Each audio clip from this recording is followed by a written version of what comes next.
The fire was small and deliberate. At 7:04 on a Saturday morning, Chief Emmanuel Osu carried a metal bowl to the back garden of his house on Bordillon Road, set it on the concrete between the pawpaw tree and the garden wall, and burned every photograph of his first wife. It did it methodically, the way he did most things, in batches, face down first, waiting until each batch was fully black before adding the next. The smoke was thin and pale. It smelled of old paper and something chemical from the photographic coating.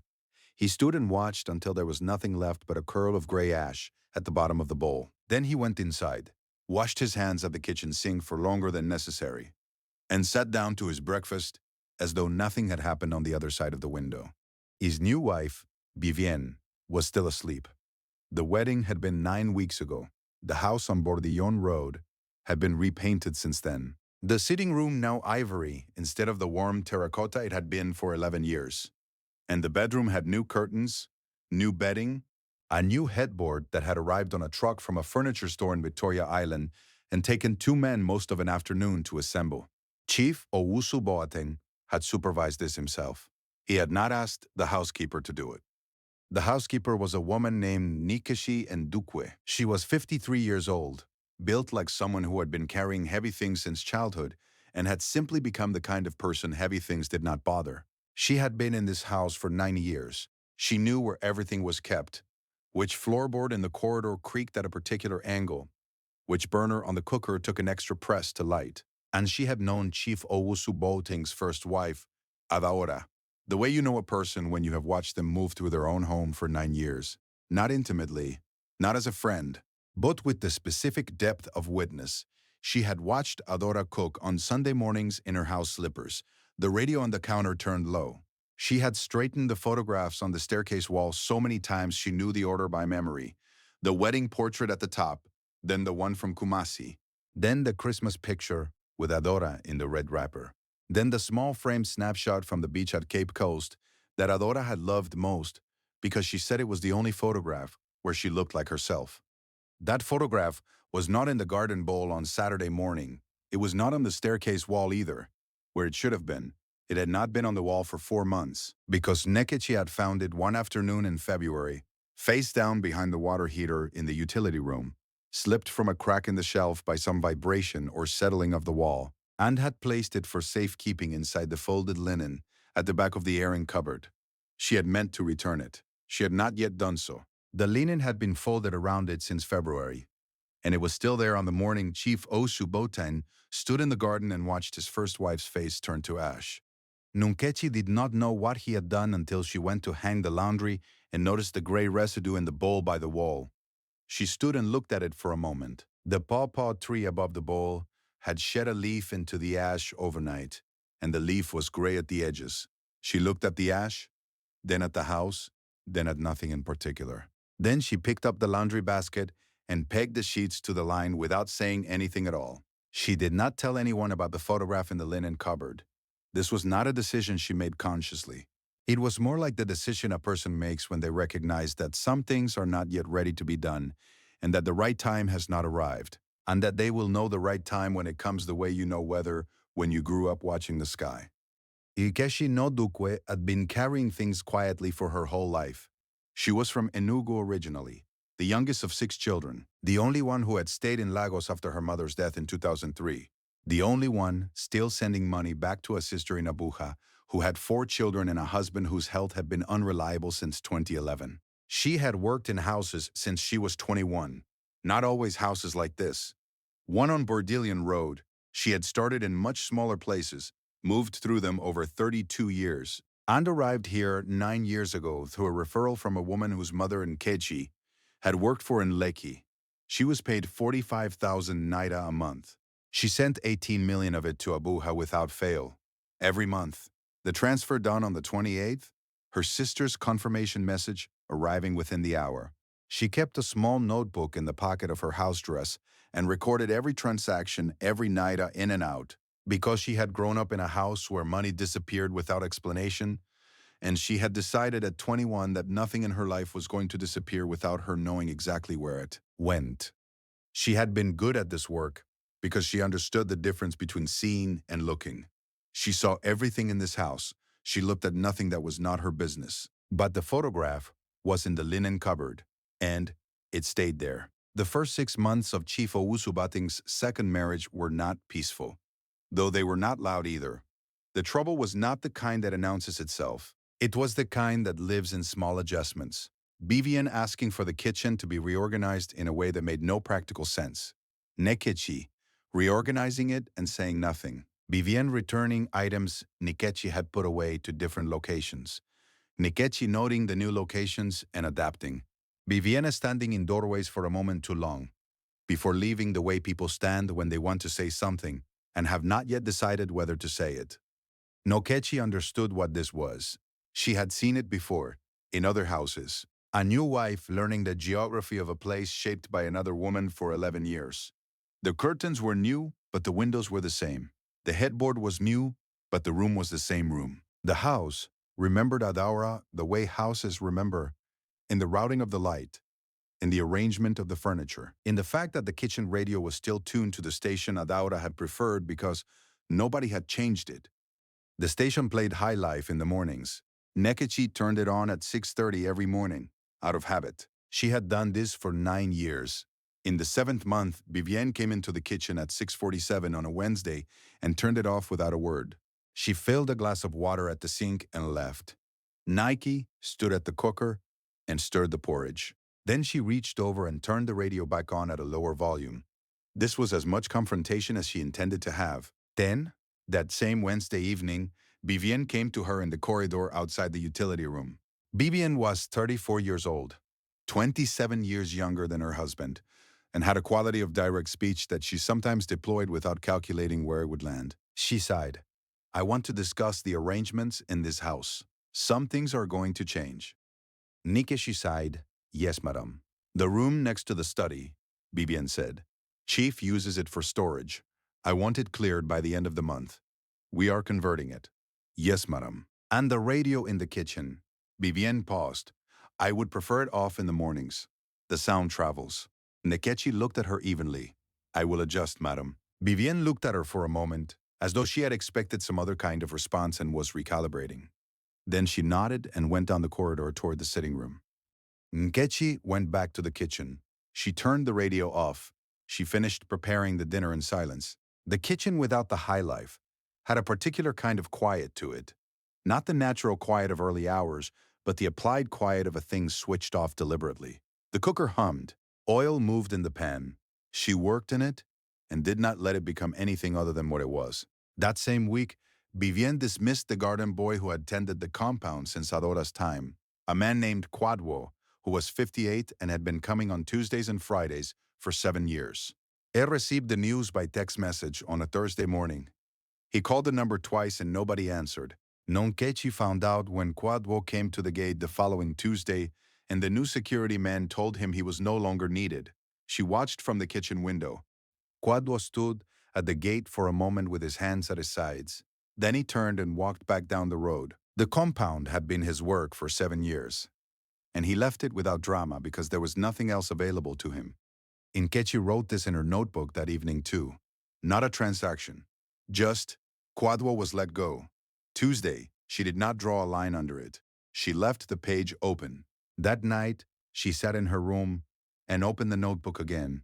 She drew a line under the last transaction entry and wrote, in her small, careful handwriting, "Things are changing here." She looked at this for a moment. Then she wrote below it, "The photograph is still there." She did not know why she wrote that. She closed the notebook and went to sleep. What she did not know, what she had no reason to know, was that Chief Owusu-Boateng had not slept well since the wedding. This was not information he shared with anyone. It was not a man who shared interior information without a reason, and he could not identify a reason for telling his new wife that he woke at 3 a.m. most nights and lay in the dark and could not account for what he felt, except that it was heavy and specific, the way grief is specific when it will not be renamed as something else. He had told himself for 9 weeks that what he had done was practical. That Adora had been gone for 2 years, and the house had been dark for 2 years, and a man of 61, with a business and a board and a household, required an arrangement that was functional. He had told himself this in the garden on Saturday morning while the photographs burned. He had believed it while he was standing there. He was less certain by the time he sat down to his breakfast. He said nothing about this to Nkechi. He watched her move through the house the way she had always moved through it, efficiently, without fuss, without the aggressive competence some people use to make you feel you are in the way in your own home. She cooked his Thursday night soup the way he had always eaten it, which was the way Adora had taught her. Because Adora had been particular about the soup and had stood in the kitchen next to Nekichi on 3 consecutive Thursday evenings in 2015 until the recipe was exactly right. He ate the soup on Thursday evenings and said it was good. He did not say what else it was. If you can feel where this is going, stay with me, because what Nkechi finds and what she decides to do with it is not what anyone in that house was expecting, including Nkechi herself. It was the boy who changed things. His name was Kofi.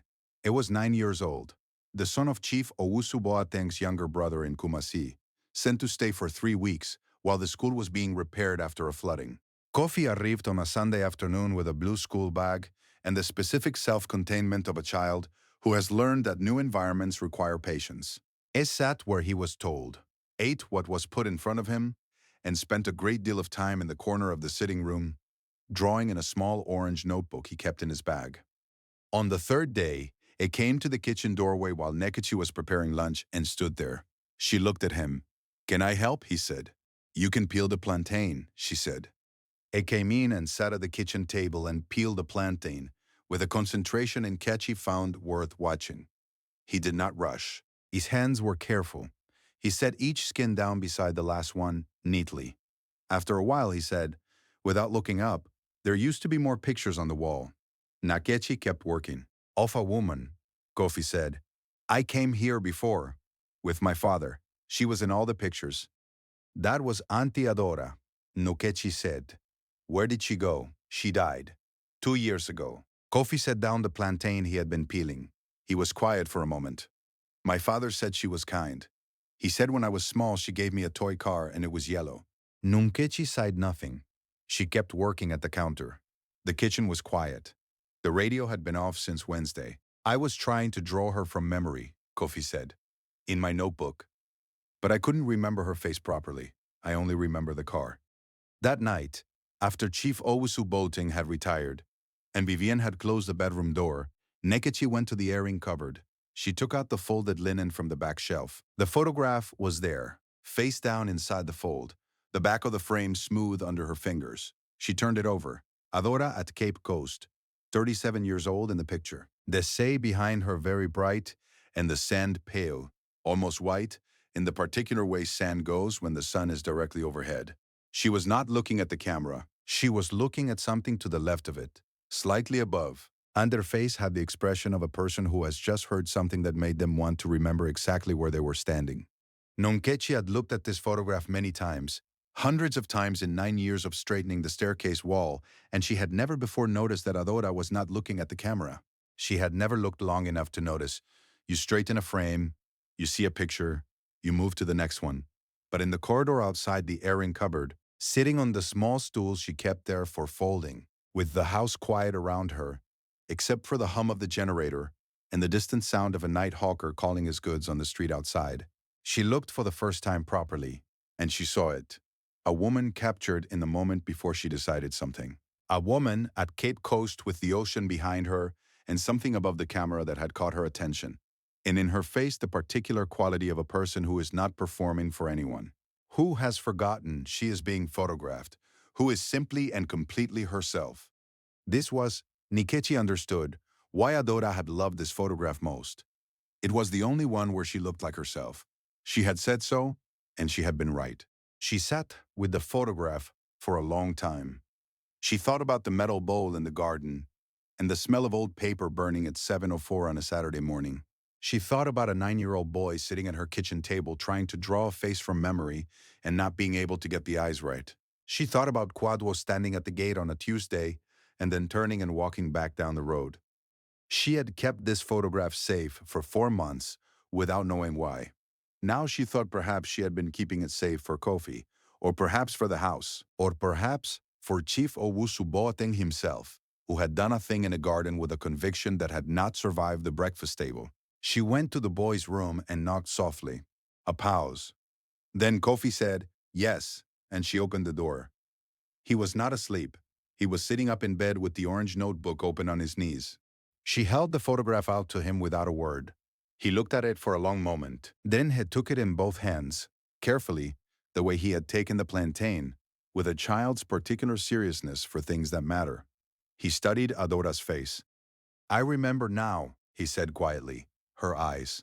"Yes," Nkechi said. She left the photograph with him and went back to her room and lay down and looked at the ceiling. She was not certain she had done the right thing. She was not certain she had done the wrong thing.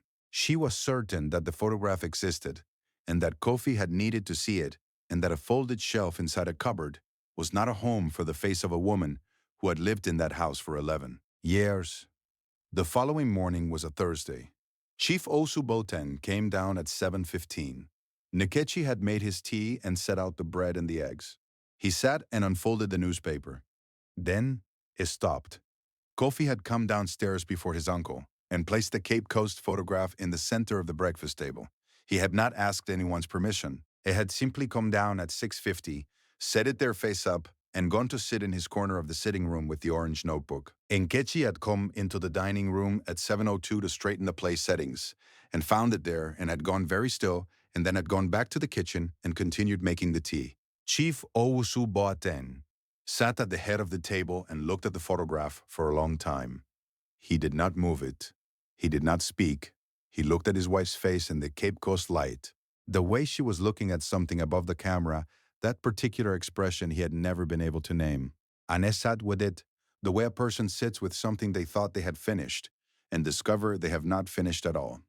Nunkechi came in and poured the tea and placed the pot back on the tray without looking at the photograph or at him. She was nearly back at the kitchen door when he said, "Nunkechi." She stopped. Where was it? "The utility room," she said. "It had fallen behind the water heater. I kept it safe." He was quiet for a moment. She heard him set the cup down on the saucer. "Thank you," he said. It was two words. It landed in the room the way two true words land when they are the only two that need to be said. She went back to the kitchen. She turned on the radio. She turned it to the station she had always kept it on, the one that played High Life in the mornings, and she left it at the volume she had always kept it at, and she started the soup for the evening. Nobody turned it off that day. What happened in that house afterward happened gradually, the way most true things happen. Chief Owusu Boateng did not frame the photograph and put it back on the wall. That would have been theater, and he was not a theatrical man. He placed it on the desk in his study, in the corner near the window, leaning against the books. It stayed there. Vivienne saw it. She did not comment. The house reached a temperature it had not been at since before Adora died. Not warm exactly, but no longer cold. These are two different things. And for a house that had been cold for 2 years, not cold was worth something. Kofi went back to Kumasi after 22 days. On his last morning, he came to the kitchen to say goodbye to Nkechi. He stood in the doorway with his blue school bag on his back. She gave him a small package wrapped in old newspaper, fried chin-chin she had made before dawn, enough to last the road to Kumasi and some of the way beyond. "Auntie," he said, "will you remember me?" "I will write it down," she said. He smiled. He went. Nkechi opened her notebook that evening and wrote his name on a new page. Kofi. Below it she wrote, "He came and looked at a picture and remembered someone who deserved to be remembered." Then she closed the notebook and put it in her pocket and went to start dinner. There is a kind of power that does not announce itself and does not require permission. It does not sit at the head of a table or sign a contract or stand in a garden on a Saturday morning with the conviction that it has settled something. It moves through the corridors of other people's lives, carrying what has been dropped, preserving what has been carelessly discarded, knowing without being told what the right time is and what it is the right time for. The world rarely names this power. The world is often not even looking when it acts. But houses know. Children know. And sometimes, in the quiet of a Thursday morning at a breakfast table, the person who holds this power is the only reason anything true survives. Some things cannot be burned. You can take the photographs down from the wall. You can stand in your own back garden with a metal bowl at 7:04 in the morning and make sure of it. But the woman who walked the same corridors for 9 years will still know the radio station. The child who came from Kumasi will still remember the yellow toy car. And the woman who kept everything with care will know exactly where the one photograph is that slipped behind the water heater. And she will know, when the time comes, whose hands it belongs in. You cannot erase what has been loved, not with a bowl, not with new curtains and a new headboard and paint on the walls. What was real stays real, and the people who carry it quietly, without announcement, without thanks, without anyone in the house thinking to ask, these are the ones who make it possible for the living to find their way back to themselves. Now I want to ask you something, and I mean it. Is there someone in your life who has been carrying something quietly, a memory, a truth, a piece of the past you didn't know you needed, without you ever asking them to? And if they place it on your table one morning, the way a 9-year-old boy does, simply because it was right, would you know how to receive it? Leave your answer in the comments. I want to read it. Subscribe for more stories about hidden strength, quiet power, and the people the world overlooks until they change everything. I'll see you in the next one.